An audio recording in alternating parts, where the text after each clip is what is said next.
We're here today to discuss two essays by the Friends of the Classless Society, which is a kind of, I guess it's like a Berlin-based group is what we learned.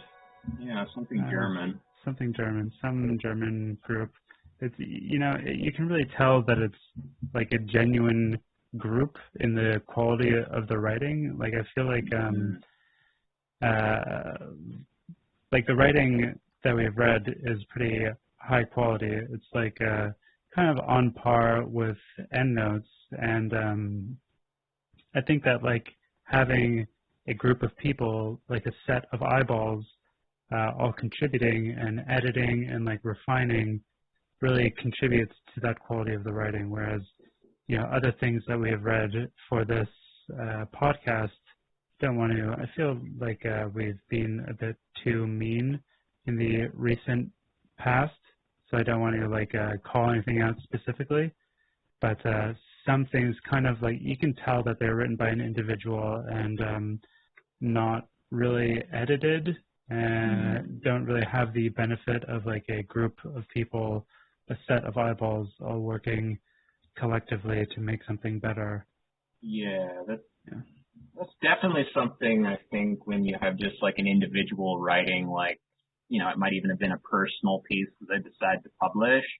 Like, I think it's usually much more often that like they'll use it as like a form of emotional catharsis, which is like, that's a perfectly valid use for writing. I mean, like, it's great for that, but like, it doesn't necessarily make for like the most interesting or useful reading to other people, like someone venting their frustrations of life in the capitalist society. Like, you might be able to like empathize with it and relate to it, but like it's not necessarily going to inspire you. Like, it's very rare that someone's like emotional venting will actually inspire. That's like the true artist or the poet or someone who has like a real knack for expressing feelings.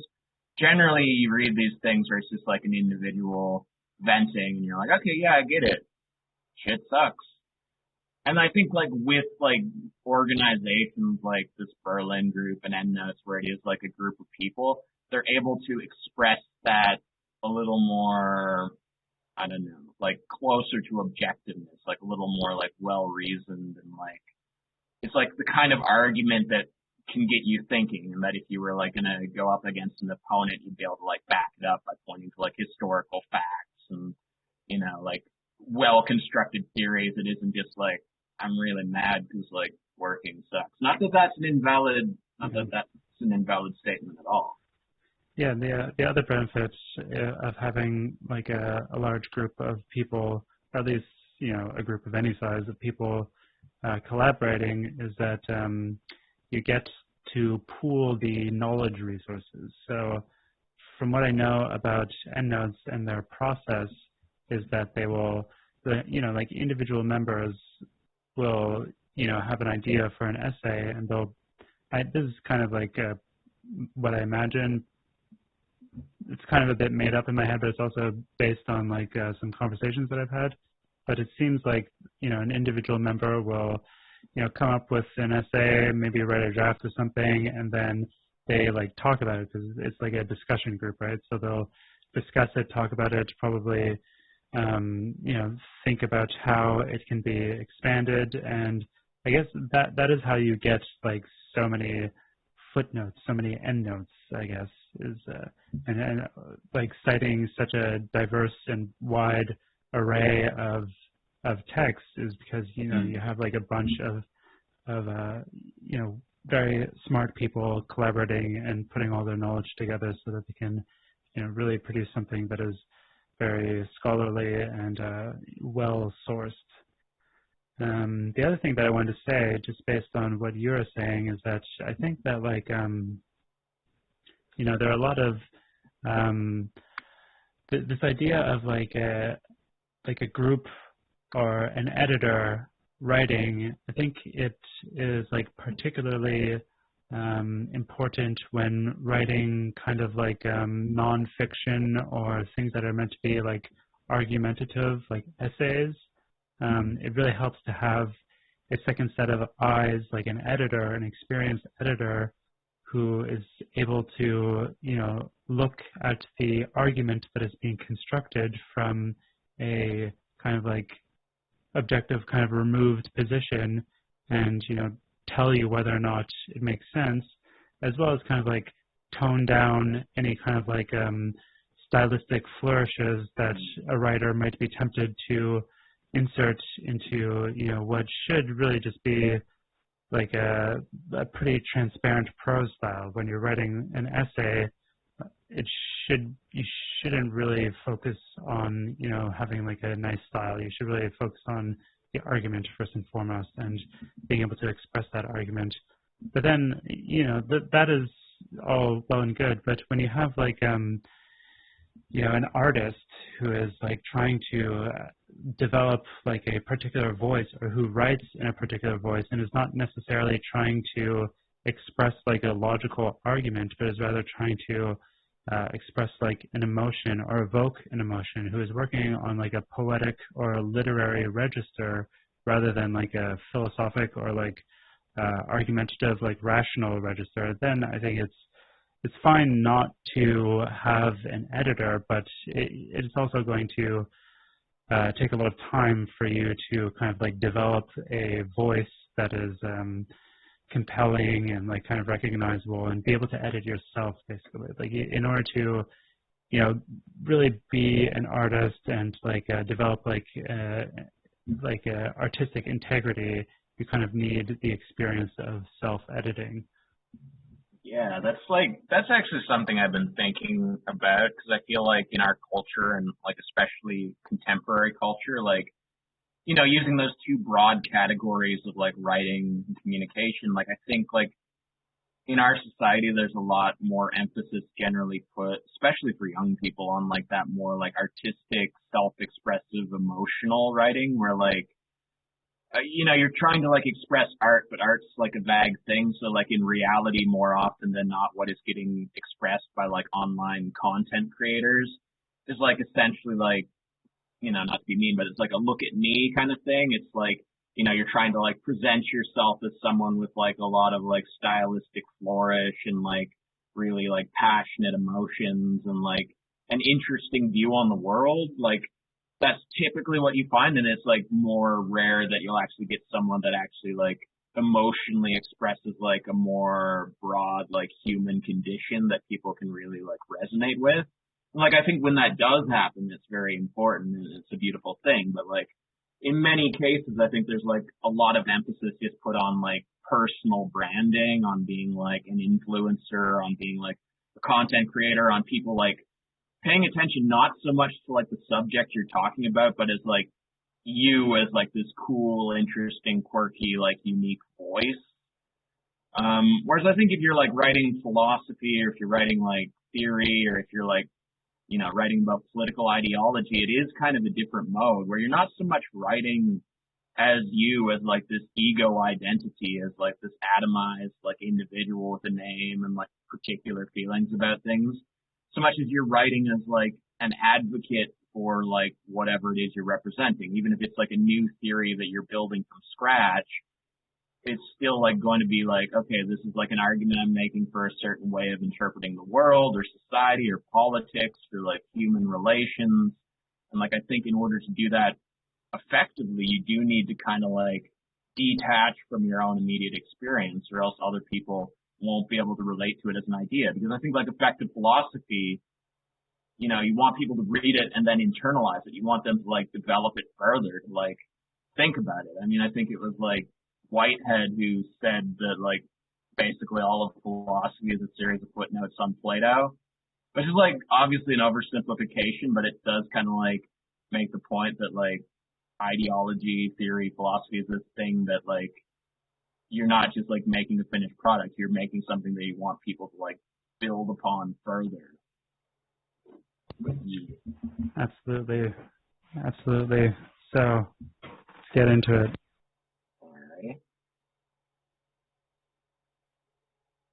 So I guess, what is the chronological order here? So the first thing that we actually read was this essay on communization and its theorists, which was published on the Endnotes website in 2014, I believe. But that is a follow-up to an earlier essay called 28 Theses on Class Society, which was published in 2010 in the journal Cosmoprolet, which is, I guess, a kind of like a German version of Endnotes, is what I'm imagining. The website is not nearly as good. Yeah, it's very like last decade looking. Yeah, it's just a bit like a out of the box kind of content management system. It even says Drupal, which is like a content management system, in the title of the web page. But yeah, that is neither here nor there. So I guess I'll just read the opening paragraph, which is like from the editors of Cosmoprolet, I guess, and we can go from there. So this is the introduction to 28 Theses on Class Society. The following theses, written by a circle in Berlin, Friends of the Classless Society, were originally published in German in the journal Cosmoprolet, number 1, 2007. In the editorial, the authors write, "In the 28 Theses on Class Society, we outline the historical changes that the concept of proletariat, class struggle, and revolution have undergone, while still retaining their validity. Just as we borrowed the notion of the classless class society from Adorno, one finds in the theses a few things that, without attribution in every single case, have been plundered without fanfare from the text of the critical communist tradition. One serious deficiency surely consists in the fact that we tiptoe around the concept of crisis, a problem particularly noticeable in our attempt to summarize the contemporary changes in class relations. The theses merely constitute the provisional state of our discussion process. We publish them in the hope of entering into debate with others who are struggling with similar problems." All right, so yeah, like the general kind of structure and outline of this essay is something that is very familiar to us and should be familiar to anybody who has read any Endnotes. It's kind of just like charting the same kind of history of the 20th century and, you know, the struggles, the workers' struggles, and the kind of like rise and fall of the proletariat over the course of the 20th century, you know, that Endnotes have written about quite extensively and that we have discussed kind of at this point ad nauseum. Yeah, so one thing that I thought was kind of interesting, like a good turn of phrase that I thought, even as we have like read so much about all of this, you know, every essay has its own particular way of like phrasing a kind of like the same thing, and you know, some phrases kind of like sink in more than others, but there's one point where they talk about how, you know, in the early 20th century, the proletariat had its own like sports clubs, its own like cultural institutions, its own you know, commerce, its own like kind of marketplaces. It basically constituted a society within society. And for me, let me see if I can just find that. Yeah, so I'll just read the quote here. "Thus, the successes of the old workers' movement ultimately dissolved the old proletarian milieu to which it was anchored, a milieu whose indisputable heart was the factory, but which through workers' sports clubs, a workers' press, working class neighborhoods, etc., constituted nothing less than an independent society within bourgeois society. State social policies, from social insurance to urban planning, aimed at grinding down this milieu. In the case of Germany, the importance of National Socialism can hardly be overestimated. Its decline in all advanced countries is ultimately due to the capitalization of society, which allowed the emancipation of the working class from political disenfranchisement and material poverty. This historical development only followed the logic of capital insofar as this logic is understood to include class struggle." Anyway, so that quote just like really illuminated like the stark contrast between the present day and the past. Like there was, I guess, like, you know, we read that essay, that long essay on the rise and fall of the workers' movement, and it spoke about how, you know, the inception of this independent society within bourgeois society, beginning, you know, with the peasants like being imported into the cities and whatnot, and how, yeah, they really had all of their own like cultural institutions that allowed them to, you know, exist independently from capitalist society. And yeah, there was this sense that you know, the share of the population that they made up was just going to continually expand, and eventually there would be no problem taking over, you know, power. But yeah, it's interesting to contrast that with where we are now, where there's like this Adorno quote that they use of a classless class society, where we still live in a class society, absolutely, because capitalism is fundamentally a class society. That is, you know, fundamental to its operation, is that there is a land owning class, a property owning class, and there's the propertyless class who need to, you know, sell their labor power. There's the exploiter and the exploited. So that still exists, but at the same time, this like these nesting dolls of societies have been completely dissolved, so that you know, there's really just one type of culture, there's one type of commerce that everybody is able to participate in. And I think they have this little I don't know, little sentence or whatever about how a supermarket does not distinguish between a proletariat and a bourgeoisie.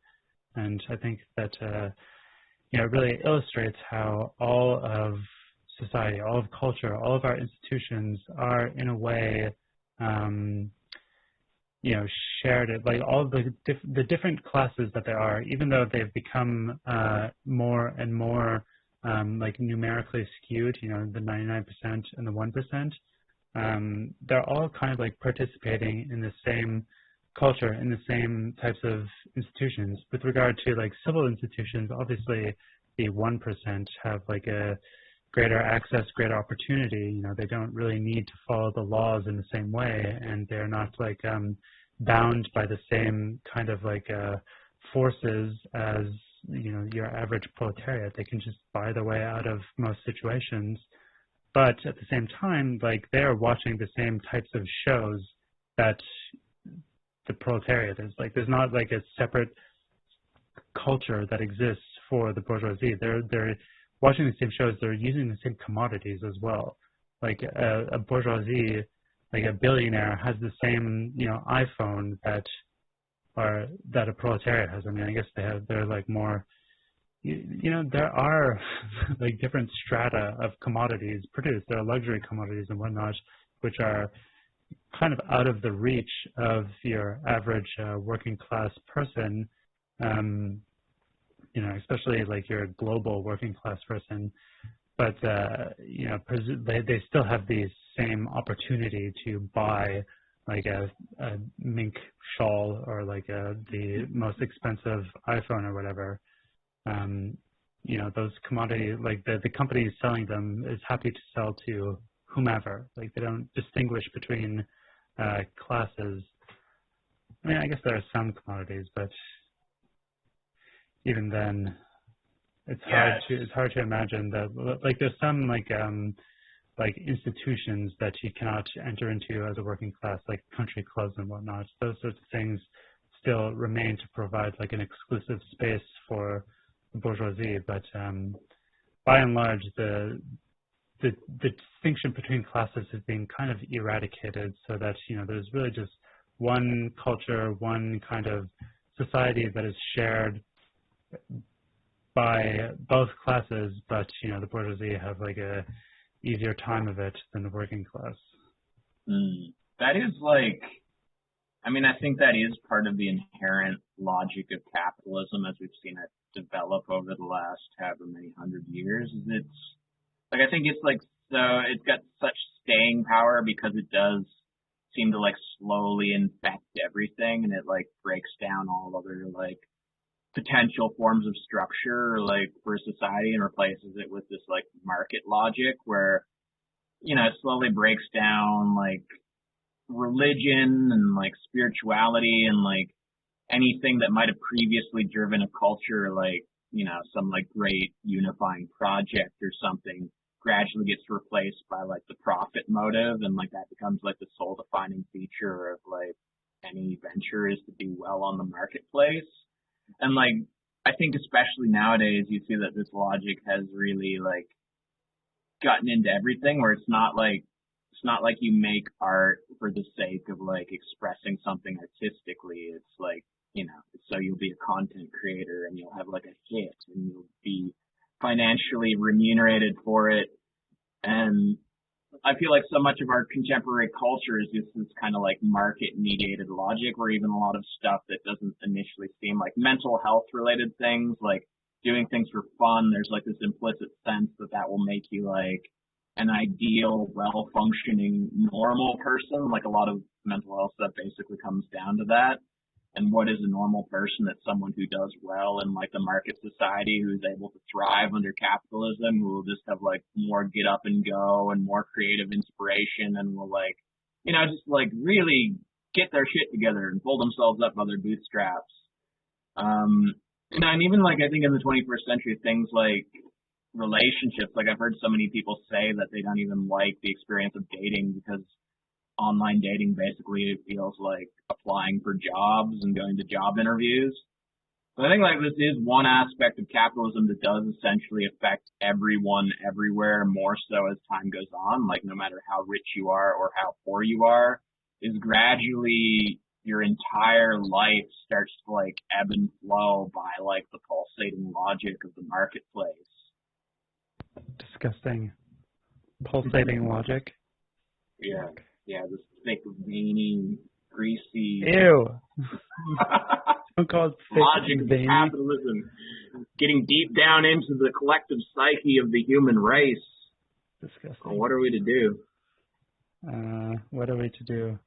Well, does this essay propose any real solutions? I guess it does. In the final paragraph, have a few. It does have like a bit of a pragmatic kind of like prescription, if you will, but it seems to kind of, yeah, again, go through like a very familiar set of like rhetorical moves of like talking about the history of the 20th century in such a way that you know, you're able to kind of like disregard Leninism, and you know that is left off the table. But then, like, yeah, advocating for this communization position. And I guess I'm becoming somewhat sympathetic, like the way that they phrase communization as just like this idea that we've heard so much of now, that communism entails the sublation of the proletariat.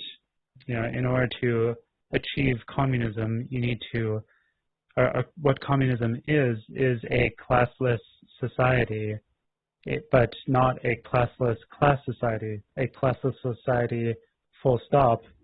So, you know, in order to get there, you need to abolish the proletariat, not really like valorize it. But yeah, on the topic of like bourgeois culture and the cultural sphere and Adorno, what do you have you heard this kind of like idea from Adorno that you know, there's no possibility of having like a proletariat kind of culture, or like really like an emancipatory culture, basically like a good culture, politically speaking, within capitalism? Like Adorno like was really into kind of like old bourgeois forms of culture. Like he really liked, you know, art music, like really avant-garde. He's like a big music head, just like you. Yeah. And he's really into like, really dissonant shit like Schoenberg and all that sort of thing. Not, classical music, but, like avant-garde art music in the first half of the 20th century. He's also really into like avant-garde literature, like Beckett was his famous writer, his favorite writer, and he, loved Kafka and stuff, and Thomas Mann, and he really didn't like the cinema. He didn't like jazz. Famously, he spoke about how jazz has no kind of potential to be anything other than a commodity. He didn't like pop culture at all. He thought it was essentially kind of bound up within capitalism and would not be able to escape it. And I think this, I don't know too much about his position, so I'm kind of projecting or trying to interpret from fragments that I've read around. I've read his book Aesthetic Theory, but I can't really say that this is based on that work. This is just based on my general gleaning of his position. But it seems like the idea is, bourgeois culture is better than a mass culture because it comes from a pre-capitalist kind of era, and therefore is not, it has some essence that is non-commodity based, whereas any kind of culture, any kind of mass culture produced within capitalism is going to be a commodity in some form. It's essentially bound up with the commodity form. Just like you said, any artist today is, trying to make a viral hit or something, trying to gear their work to the market, because in order to, be an artist, a successful or a self-sustaining artist, then you need to, figure how it's going to work in the marketplace, which means that any kind of art produced within that set of conditions is going to be compromised in some fundamental way, whereas, bourgeois art did not face the same kind of pressure, because there's a whole different set of economic relations that supported it, like patronage and whatnot. But what do you think of that? Well, yeah, that's an interesting thing, because it's been a couple of years since I've read Adorno. I've read a few of his books, but it's been a little while. And I remember this really interesting feeling when you read his work, because on the one hand, everything he's saying, all of his assessments of American society and capitalist society more broadly feel accurate. I think we were saying in a recent episode that he is this interesting figure where he was kind of pointing out the problems in capitalist society when it was seemingly very much on the upswing, in the 1950s and 60s, and capitalism seemed to be doing a great job. Americans were very much happy about their houses in the suburbs and baseball and apple pie and all that.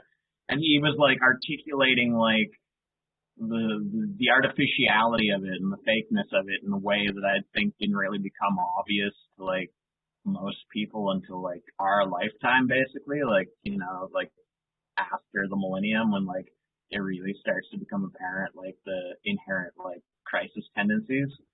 But at the same time, I definitely did get this impression reading his work. And again, it's been a few years, so maybe I read it differently now. But he does come off as a bit of an elitist. He's a bit of an intellectual. He's kind of detached from the average person's experience. And I think in a lot of ways that's what allows him to see things with a different perspective.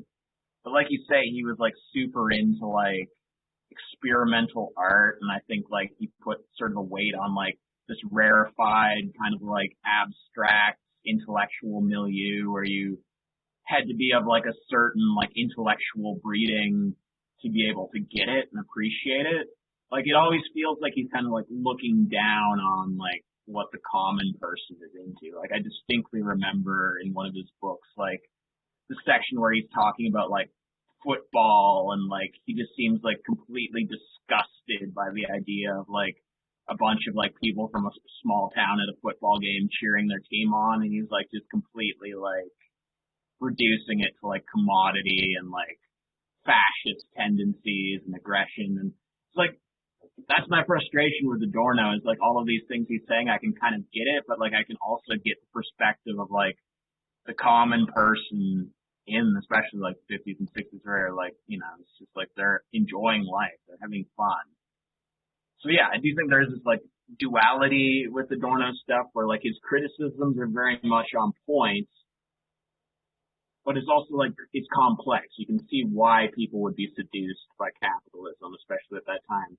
Also, I think with him personally, like, a lot of his, like, assessment of American culture comes from him being, like, a German Jewish intellectual who was very much, like, affected by National Socialism. And, like, I feel like a lot of his writing is kind of a reaction to that and, like, his deep fear of seeing that happen again. And, like, so I think, like, he reads a lot of, like, totalitarian ideology into American culture, which, like, I don't think it's not there, but I think certainly it's, like, more complex than his take. Yeah, I don't know if he was Jewish. I think he was, like, half Jewish. He was, like, half German, half Jewish. Yeah, so you're definitely part of the let people enjoy things camp. I mean, like, that's the problem, is I want, I understand the let people enjoy things mentality, but I also understand Adorno's mentality, and like what I'm unsure of is like what the right solution would be there, because like, you know, critical theory did kind of catch on, and it did become like a prominent thing in American academia, and like I'd say it's at the point now where it's like borderline mainstream. There are these like discussions about breaking down the old institutions and like, you know, like moving beyond like historical ideas of like what's right and proper. Like that's become a very mainstream force, but like has it succeeded in like making people's lives better? I'm not sure. Yeah, personally, I think that people should not be enjoying the options that are available to them. Basically, all of culture is like McDonald's. It's essentially unhealthy, and you should not be consuming it. But at the same time, there are no other options available to you. So I can't really blame people or myself, by the way. Like I am not somebody who only reads like you know, pre-capitalist literature, or like I don't even know what other forms of art are available to us. I mean, I guess I could listen to like recordings of like Bach and like other kind of music from before capitalism was really a thing, and then what? Like I basically would be able to listen to recordings of music and read literature, but I wouldn't. I could look at paintings and whatnot, but you know, even like going to the theater and watching like an old like a Shakespeare play or something, I feel like it's so commodified at this point that it's not really the same type of experience. Anyway, yeah, I think that people should not be enjoying the things that are available to them, but they have no other option. So it's like a difficult position to be in. At the very least, I think people should be, you know, critical of the things that they're consuming, and you know, make some attempt to, I don't know, do better, whatever. But yeah. This is the difficulty of like revolutionary theory, is like you start seriously engaging with it and you kind of get to this point where it's like anything that's basically just having fun, you know, it's like going to a party, like going on a date to a restaurant, like even like working out, having a gym membership, all of these things start to come into question where it's like, well, you're kind of like enjoying. It's like the classic like capitalist argument that, you know, boomers would unload on people where it's like, oh, you're making that like anti-capitalist Twitter post on your iPhone that you bought using money that you made under capitalism. it's like, yeah, it is kind of this ambiguous thing where you recognize that as much as you might want to change the system, you're also in it. Like, that's your current situation. So it's like up to the individual to decide just how militant they want to be. Like, you can go all the way to being like the dude squatting in an abandoned warehouse who's just like stealing all his food and doesn't participate at all. Right. Or, like most of us, both of us included, I think aren't quite that militant. We definitely like, enjoy aspects of our culture as much as like we might want to change it on like an intellectual level. Yeah, I mean, with the example of like, watching a football game or something, I can see how that would, that form of like recreation would persist under communism, but it would be like in some way changed. I guess the main thing is that as it exists now under capitalism, it functions as a form of opiate, as a form of opium. Like it's a kind of distraction.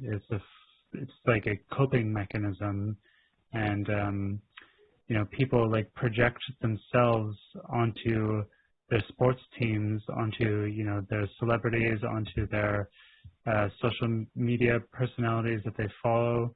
There's a whole lot of like projection, a lot of like unhealthy kind of relationships with people in the culture. But I can totally see how like under communism there would exist a kind of like I don't know, some form of like sports. Like I think that sports obviously is fine and good, and there's nothing inherently wrong with it, but it has like this kind of ambiguous potential of allowing people to outlet kind of like fascistic tendencies. I can totally see that, but at the same time it could be like a nice form of like recreation and like community building and like coming together and whatnot. I can see like a kind of like local sports leagues where like different communes or like suburbs or whatever kind of like compete against each other, and getting rid of obviously the like celebrity aspects of it and the like commodification of it and all the money and everything, and then like just having these kind of like local leagues, but then also having like a federation that allows like the best athletes to kind of like rise to the top, so that you have like higher level like playing fields, forms of engagement, so that you have like something where like your average Joe can play on a football team, and it's all fun and good, and people are like rooting for their hometown or their home village or whatever. But then at the same time, like you have like the best athletes who are like on teams together competing at some kind of like at a wider scale. I don't know, I can see how that would be fine and good, and how we should continue to have that, but there's not like anything essentially wrong with that, I don't think. Anyway. Well, that's like, I think that's what I was trying to get at earlier, was that like the problem with capitalism is it kind of infects everything else, like every aspect of culture, but like the culture isn't just like the capitalist manifestation of it. Like culture is what happens when you have like a bunch of people living in the same geographical area, or even like now with the internet, they don't even have to be in the same geographical area. They just need to be in some sort of communication with each other. So it's like, when I say that I kind of get that people want to have fun, like it's because like I recognize that like even though like capitalism has like seeped into everything, like within all of these things, like watching a sports game or like going to see a movie and being like excited by what you're seeing on the screen, or like buying an album and listening to it, it's not just capitalism. Like arguably like the fun part of it is the part of it that escapes the commodification process. It's like those moments in which you can kind of like forget about all of that market logic and just like enjoy the like visceral emotional experience of the thing. Like that's what everybody's reaching for with all of this stuff. I mean, like the hard part, like the really hard part is that you don't just want to demolish culture. It's like, how do you preserve all of those like satisfying aspects of culture that just kind of naturally emerge while removing this like driving force behind it all that seems to like dehumanize and like quantify every qualitative aspect of life. Yeah. That's some nerd shit. Yeah, totally. I mean, it's a hard thing to deal with. But let's move on here. I want to read the last paragraph of this essay because it kind of summarizes their kind of like overall point and you know, what they think that we should all be doing. So, what unites the communists scattered across the globe is not membership in a formal organization, not to speak of a world party. And the self-application of the label communist is also inessential. What is decisive is the ability to relate the separate struggles worldwide to one another, communicating the experiences made and separating the debilitating from the forward-looking aspects, the egoist localist and corporatist aspects from those that aim at extension and communization. This makes necessary the association of communists that allows them to do locally what is right for the whole, not on the basis of orders from an all-knowing revolutionary headquarters, but from awareness. This free association is first made possible by the compulsory organization of capitalism, but its existence is already an anticipation of free humanity. This historical party, however, dissolves itself into the class-conscious proletariat, a proletariat which is already fighting worldwide for its self-abolition. Pretty good quote. There's a lot in there. But yeah, like you can see how it's kind of like repeating the same thing that communizers everywhere are against, which is like a Leninist kind of idea of the vanguard party. And, you know, communism is going to be achieved through the self-negation of the proletariat. You know, the proletariat is going to abolish the proletariat. That's how it's going to happen. That's how it needs to happen. And it can't happen, you know, it can't be led or accomplished by any kind of vanguard party. And, you know, they also talk about how, you know, what is really important is not just having like one group that everybody is part of, but, you know, one kind of like identity that everybody affirms or like self-applies, or one kind of like organization that everybody, you know, has their membership card to. But really what is important is everybody, you know, having the same vision and participating in it on a local scale, but on a local scale that is, you know, geared towards the macro scale.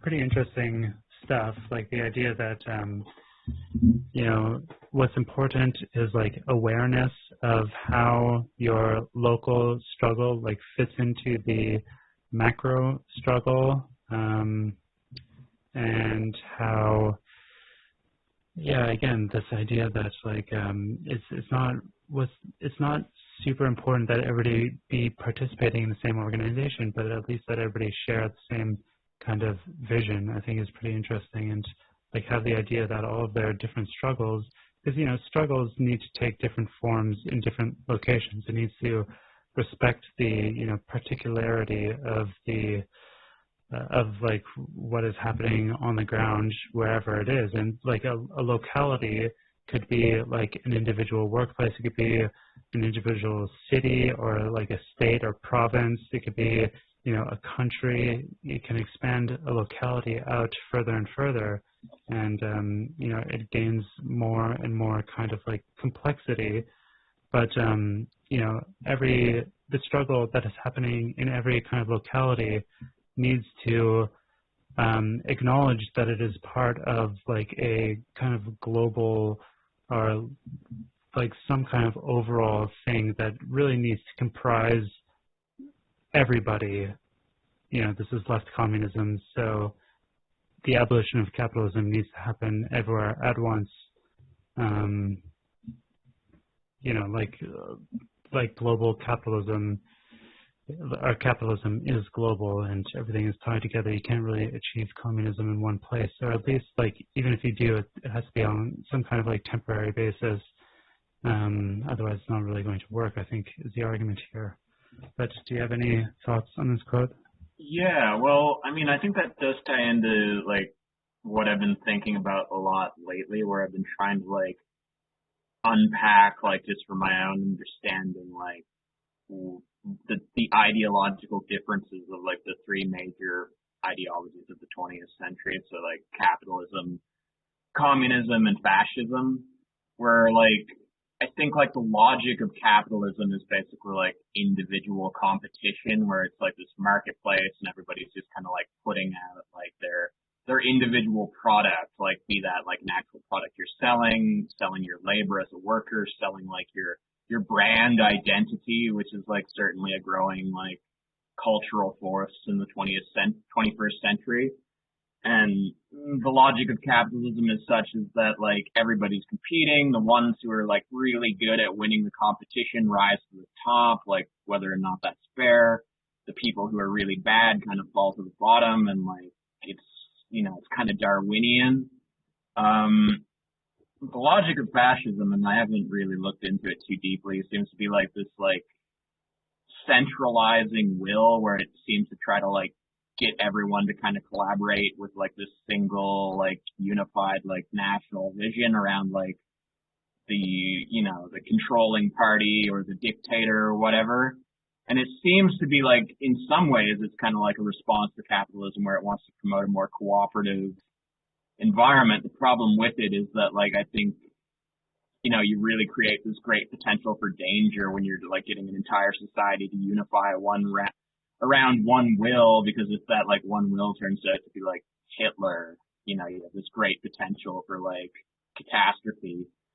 So I think like what ultimately when you get down to it, like I'm not talking so much about like actual manifestations of communism in history, but like ideologically what communism seems to be reaching for is like a way of like fostering cooperation between individuals, like a more federated form of like global cooperation rather than trying to like crystallize every will into like this singular fascistic vision. Because like, if the 20th century was any indication, like fascism didn't really work out. Like maybe it had good intentions initially. Like I know a lot of the early theorists were even like inspired by Marx, but it ended as like a huge disaster.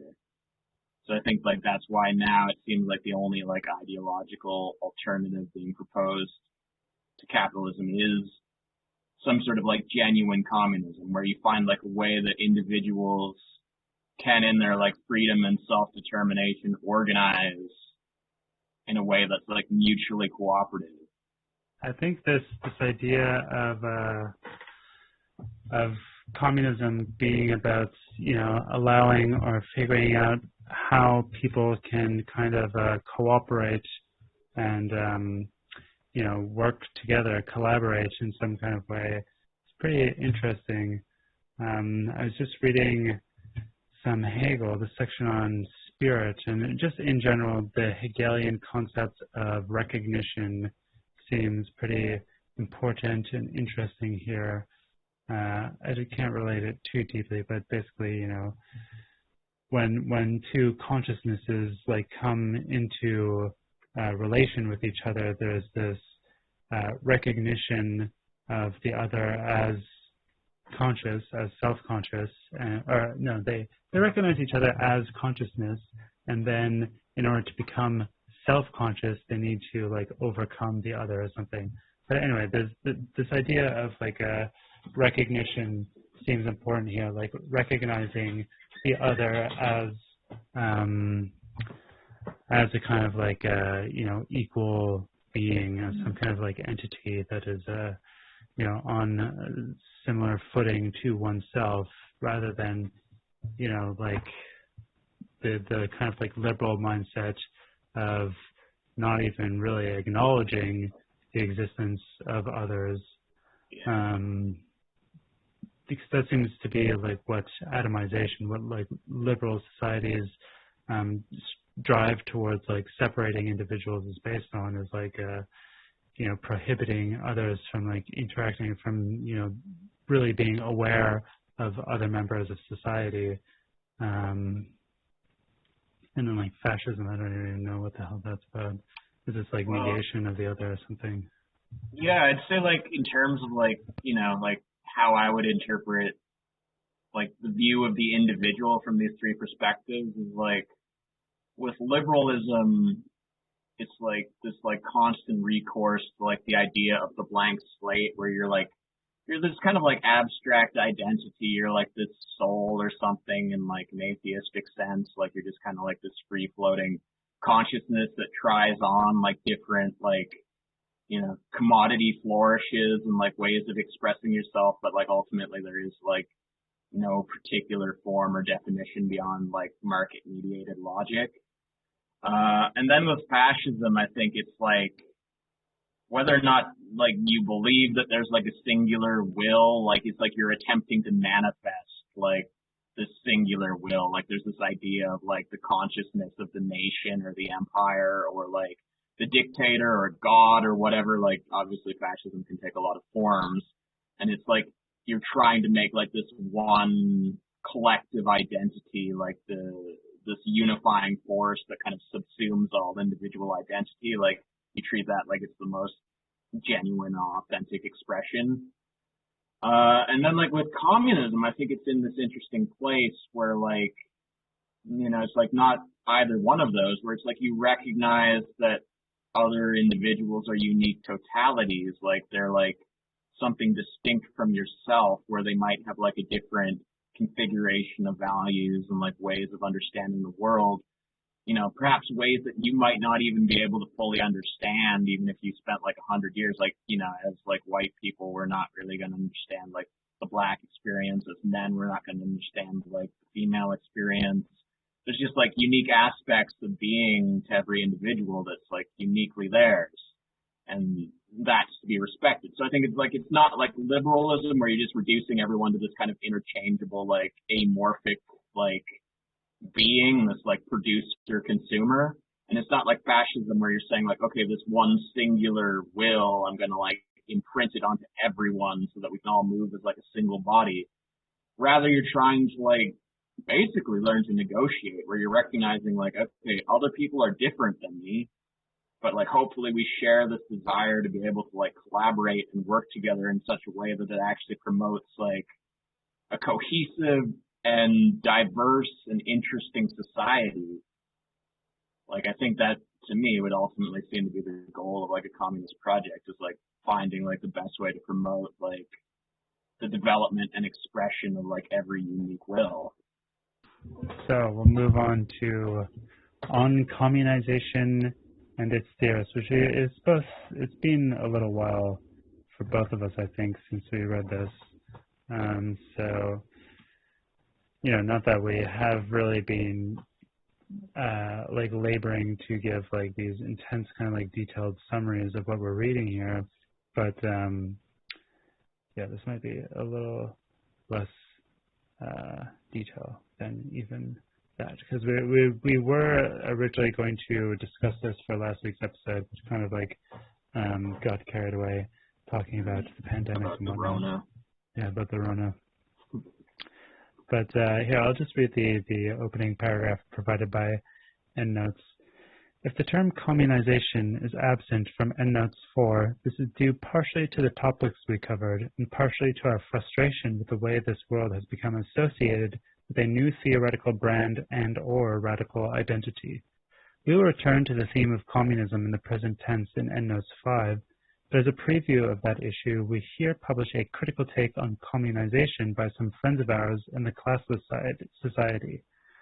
Freundinnen und Freunden der Klassenlosen Gesellschaft. We don't agree with it all, and we will include a response in the forthcoming issue, but in the meantime, we hope it will provide food for thought. This text was originally published in the Friends journal Cosmoprolet as a response to TC's critique of the Friends' 28 Theses on Class Society. Translation of TC's original critique can be found here. Anyway, so yeah, this is just like, I guess all these like communizer groups are really just like talking to each other in the forms of like long ass essays. So the Friends of the Classless Society published the 20 Theses, which made reference to TC, I think, a few times, and then TC published a response to that, and then on communization, and then the Friends of the Classless Society are publishing this response to that response, and then Endnotes are going to publish a response to this response.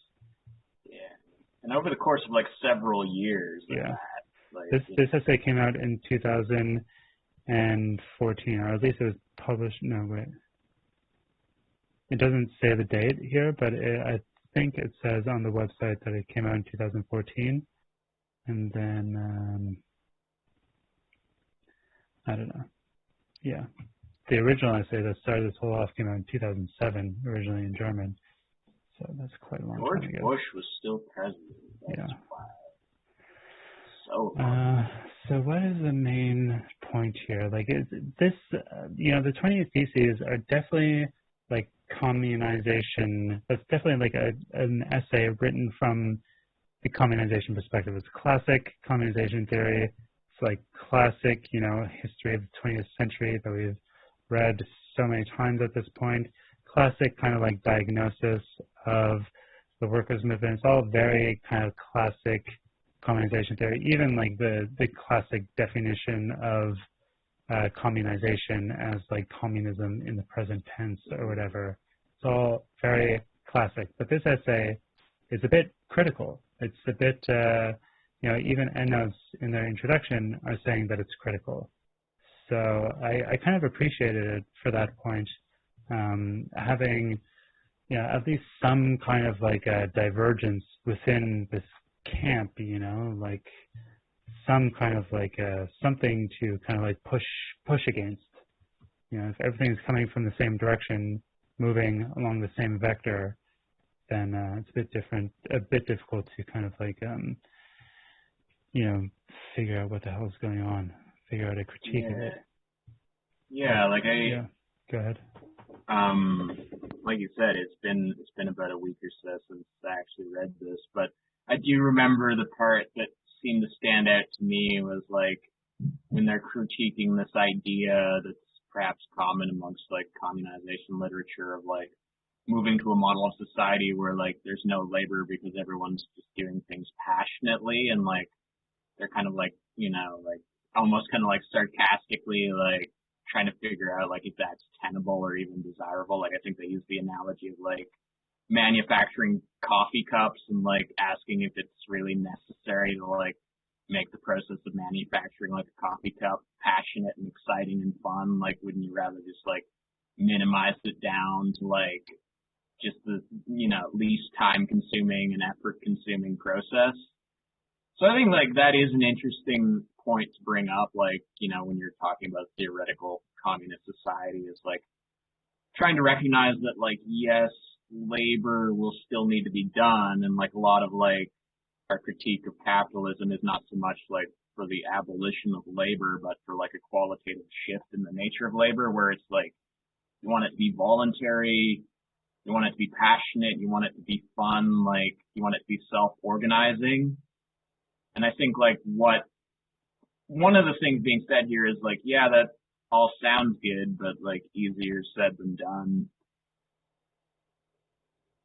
It certainly is easier said than done. I mean, I think they reference the council as the mode by which, or the form by which this type of labor will be directed in the future. We've spoken on this show before using this example of like who is going to take out the garbage in communism, which I think is a bit simplistic of a way of kind of illustrating this problem of labor and the necessity of performing labor. I don't know, like there's something about that example that I don't really like, just because for me, like that's sort of like kind of like a institutionalized form of labor that is already done, that problem is already solved. Like it's not a problem for me. Like the solution to that, who's going to do the job that nobody volunteered to do? is an easy problem to solve. You just have everybody do it. If nobody wants to do it, then you make everybody do it. Like, that is really the most ethical thing to do. And it's not a matter of making. There's no, like, I don't know, it's not like an authoritarian measure. It's the most egalitarian measure it's the most egalitarian kind of solution to that problem, because it's the most equitable. Like, if nobody fucking volunteers to do a task, then therefore everybody must share in the unpleasantness of it. Like, it is obviously an unpleasant task that nobody wants to do, therefore everybody needs to share in it. That is the most equitable way to solve that problem. So I just, something about that example is a bit, I don't know, simplistic, but there are other ways of posing that question that I think are more complex, more have to do with like labor and like production, I think, because like taking out the garbage is kind of like a service. It's not really a production, you know, like you're not, I guess you're producing like empty trash cans or something, but even like garbage, like, I don't know, I'm just focusing on this example, but like even in a communist society, like cities would be completely restructured. We'd have like a lot more compost. We would not be producing waste and dealing with waste in the same way that we are now. So it's really not a good example. However, also perhaps not a good point to like focus on that. But you know, in terms of like producing commodities that we all need, that are essential, how are we going to organize their production? How are we going to determine the right amount to produce? And then how are we going to produce them?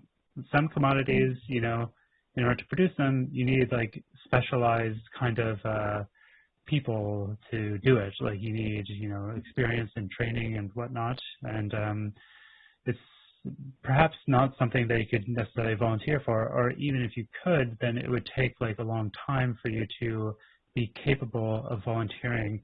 And I remember this question of like organizing production was like a big topic in the class on Marxism that I took, the university level class on Marxism. I always feel like I need to revisit that syllabus. It's pretty, like a lot of like kind of analytical stuff. Like my professor studied under G.A. Cohen, who's like a big analytical Marxist. So it's like not like the sexiest form of Marxism, but still like a very necessary and important, you know, type or like tendency of Marxism, I think.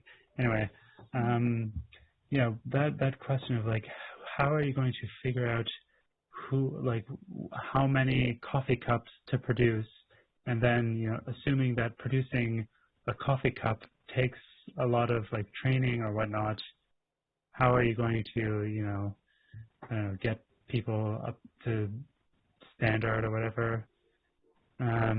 What do you think? Do you have any solutions off the top of your head? Like, I think with these sorts of questions, like I recognize that like they deal with like a transitionary period where it's like, okay, like in our present day society, we got all of this stuff that people may or may not want to hold on to. Like there's going to be a lot of debate about like what needs to get excised and what should remain from culture and like commodity, you know. And like we have a way currently of like ensuring the production of those things, like this organizational force, capitalism, but like we're trying to move away from that because like a lot of people don't really like it. And there's a lot of problems with it, and it seems to be leading to like long-term crisis potentials like environmental catastrophe, etc. So like there's going to be this transitionary period where like you're moving from the current culture to like something radically different, where like in the transition period there will still be like most, if not all, of the things we currently produce will still be being produced, like as people are like shifting their awareness of the world, and it'll be like this arduous process perhaps to like figure out how to get people to do that without like the coercion of like the capitalist class relation. But I think the long term goal, and this is like where the question of passion can really come in, is like you want to shift to a radically different sort of culture and like individual understanding of the world in which like, the driving force of society is no longer the profit motive. And I think like beneath the profit motive, and maybe this is even something more fundamental than capitalism, like maybe it predates capitalism, is this drive to like endless technological progress, like to endless like expansion, like always like more rapid, bigger, faster, more complex, like at the expense of like, the health of the planet and the individual and society. Like I think like what needs to be done is ultimately there needs to be this movement to like a class where the main motivation, or a society where the main motivation isn't just technological progress, but rather like trying to build the most cohesive and enjoyable society to live in for a human being, which is, more of a philosophical question. It's like complex, like what exactly like an enjoyable society to live in is. But I think like when you succeed at making that like the primary motivating force rather than like technological progress, like a lot of these problems will shift, because like currently there's all these jobs that need to be done that nobody enjoys doing them, but we feel like we need to do them because that's what keeps technological progress going. And, on a more superficial level, you're getting paid to do it and you need to get paid.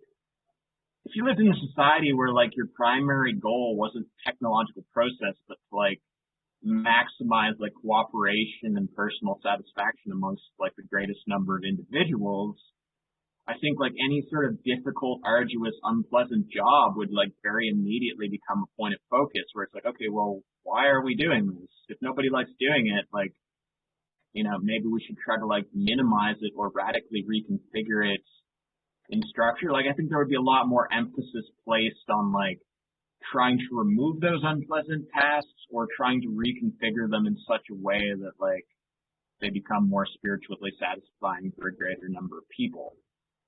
So I think that's long term how I would propose approaching those problems. But like again, in the transitionary period, it's pretty difficult because like there's going to be this carryover of a lot of the currently existing like logic. Yeah, and I think that something that we have said before is that the main focus should really be like divestment and stripping down the kind of productive apparatus that capitalism is going to leave us with.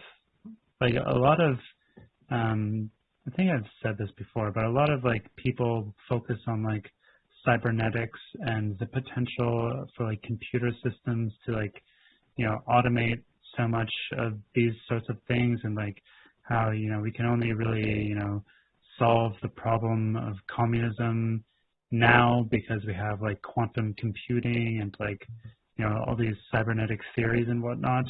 And personally, I think that's a total farce. It's like a distraction. Oh, yeah. It's just like completely wrong-headed, because like we don't need more complicated technologies. We don't need like more, we need less. Like the question is not of developing like more complex things. Like the question is developing, simpler things, which is really a complex issue. Like, saying things in fewer words is more difficult than saying things with more words. Like developing a kind of like minimal and very simple solution to a problem with as few parameters as possible is more difficult than developing a solution that contains many, many, many parameters. So the issue of like, production under communism is not a question of developing more complex technologies and like becoming further reliant upon technology, but it's really an issue of like learning how to live differently. And like, the issue really, especially when you think about other issues that are at play, like the ecological issue and, you know, the metabolic rift. It's really about like stripping back and like removing so many of these institutions and technologies that we have become reliant upon, but which have absolutely no place within communism. Like we've spoken about, go back to our episode on the essay on logistics, go back to my conversation with Jasper Burns, but these things have no place within communism. Like globalization and global production exists because of exploitation. It exists because, you know, like capital is constantly chasing cheaper production in like more easily exploitable countries. You know, this is the process that occurred over the course of the 70s and 80s, is deindustrialization of the high GDP countries and industrialization of the outlying low GDP countries. So as the United States and Europe and Canada became less focused on manufacturing and production, at the same time, that manufacturing and production moved to countries where it could be done more cheaply. And that, you know, brought those countries into the global economy. So the issue is it's really not about like making global, you know, logistics and production work more smoothly. The issue, like, it's a question of like getting rid of that so that we're not, you know, like needing to import our plastic from China and our rare earth minerals from Africa. If we can't produce those things locally, then we don't deserve to have them. If we can't grow kiwi in Canada, then we don't deserve to have them. That's my view. Yeah, it's like, I mean, it's like these are like radically different forms of logic, basically, and like, you know, they act as kind of like feedback loops. Where like within capitalism, there's this necessity to like, you know, make money, however, like either as a capitalist or as a worker, to like survive. And as you're doing that, like that's encouraging you, especially if you're like capitalist, to like develop technology, to do things like more and more efficiently, to like not just develop your technology, but to develop your technique, which is further like expands the capitalist project and like, you know, further engenders that kind of mentality. It's like this endless feedback loop where you're compelled by capitalism to like make the world more capitalistic, more driven towards like technological progress and like exploitation of every resource, including like human resources and the natural resources of the planet. So I think like anything that's going to challenge that can't simply like pick and choose from within the same logic. You can't really just say like, okay, well, we're gonna keep developing technology, but we're gonna get to this point where we're just gonna stop. Where like, you know, it'll just basically run itself. Because people were saying that 100 years ago. People were saying that like that's what the factory system was going to lead to. It's like, oh yeah, we're just, you know, within 10 years, 20 years, like this will all just run itself. It'll be easy and like we'll all be able to chill. And that's what people are saying now. They're saying, like, yeah, pretty soon robots will just be doing everything. We'll have UBI and everything will be chill. Like I don't necessarily think that's going to work in the long term. I'm pretty like cynical about that particular worldview. Like what I think you need to do is you need to promote like an alternative way of living that actually allows for people to support themselves, that doesn't require them to go get a wage somewhere, so that it takes care of their basic survival needs, but it also promotes a new way of understanding the world where it's your primary focus is no longer this like drive to endless like linear technological progress. Rather, your focus becomes maximizing the well-being of yourself, your family, everyone you know, everyone on the planet itself, like just sort of the greatest like holistic balance becomes like the primary like driving force beyond your basic survival. So like I don't necessarily know what kind of social model that is, and I think that's like a big question of communization, of like how to like visualize and actualize something that would promote that. But I think once you're able to successfully promote some sort of like social organism like that, it can grow much in the same way that capitalism has grown. Like you're basically like going to facilitate the spread of a system of living in which like community is essentially what's being valued rather than capital accumulation. Right. So just to end up here, I'm going to read a quote from towards the end of On Communization and Its Theorists. This is the second to last paragraph. This proclaimed self-limitation of theory cannot be maintained by the advocates of communization. To take this self-limitation seriously would be to eliminate precisely what is relevant in the debate on communization, namely the attempt to redefine the revolution after the end of socialism in all its different facets. By playing through the idea of what revolution can mean at a historical point in which the conquest of political power, as well as workers' self-management, have been exhausted as a perspective, in which there can be no unity of the class before its self-abolition, and the class maybe does not even have to recognize itself as such in order to take action, by stressing, for example, that in a situation of revolutionary crisis, the seizure and free distribution of goods would be the most powerful weapon of the proletariat in the process of abolishing itself, such contributions to the debate are nothing less than communist social fiction, a conscious projection, and that is what makes them interesting. What makes them flawed is a steady drift towards mysticism, ultimately driven by fear of the concept of production, though the picture is not always so clear in this respect. Precisely at this decisive point, the theorists of communization entangle themselves in nothing but contradictions and end up in complete confusion. Having said that, the capitalist mode of production already allows us to see, albeit contradictorily and not as a good side, human activity as a continuous global social flux, and the general intellect or collective worker as the dominant force of production. They assert in the very next sentence that the social character of production does not prefigure anything.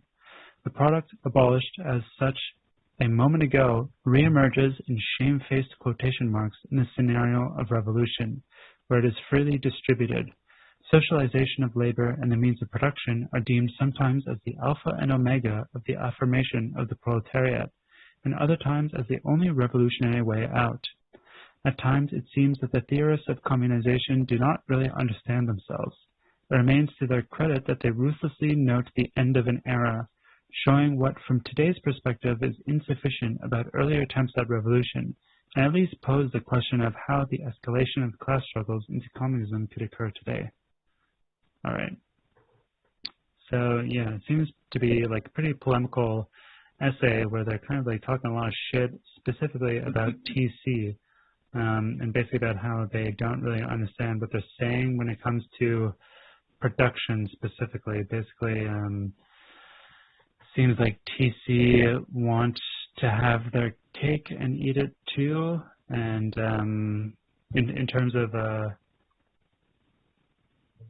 production. Sorry, there's a dog, my front door. But yeah, so they want to like abolish labor or something, but they also want to affirm it or something. I don't know. But yeah, the Friends of the Classless Society seem to be taking a pretty kind of like hardline stance that labor is necessary and good even, and we can't really think about abolishing it really because we need production and we just need to like change kind of the conditions of labor, I guess. Yeah, which like, as much as I was just talking about like, wanting to build a society predicated on like maximizing enjoyment for everyone, like whatever enjoyment represents, like the key term here is maximizing. Like I feel like no matter what, there's always going to be like a need to do things that you might not necessarily want to do in that moment as an individual in order to like, in the broader term, like create the society that you want. Like sometimes you do need to subsume your like momentary impulse and desire for passion and fun and excitement in order to like roll up your sleeves and like get something done. Like, and I don't even necessarily think that's like a bad thing. Like, I think there is like personal value in that. And like, ultimately, I think we need to just figure out the best way to address that, because it's not something, I don't know, I feel like there's this like attitude where it's like any sort of coercion, any sort of like organization that's like fascistic and that needs to be abandoned. And I think that's like an immature attitude to take. Like, we need to like disentangle that and recognize like what's truly essential in terms of like subsuming the individual will under like some sort of collective vision, and doing that in a way that actually like promotes like what people want in the big picture. But that might require like from time to time like giving up what you want in the immediate moment. Yeah, I mean, that's a bit of a hard thing to tell people, is that they're going to need to surrender some of their luxuries. But you know, all of society is completely fucking unsustainable. It's completely contingent, and it needs to be destroyed. On that note, that's it. Yeah. Support us on Patreon, patreon.com/theinvertedform. Follow me on Twitter @theinvertedform. Send me a DM if you want to get in on our Discord. Yeah, that's it. We might be starting up a reading group for Theory of the Subject by Alain Badiou soon. So if you want to know, this is my first time hearing about this. I'm excited. Surprise. Big Alain Badiou fan right here. Being an event is like, people didn't see it, but I just kissed my fingers like an Italian chef who just made excellent spaghetti. That's what reading Alain Badiou feels like. Yeah. So if you want to participate, then go to patreon.com/theinvertedform and send us a few bucks a month, or just send me a DM and I'll send you the link to the Discord. Otherwise, that's it. See you next week. Yeah, see you, folks. Bye. Bye.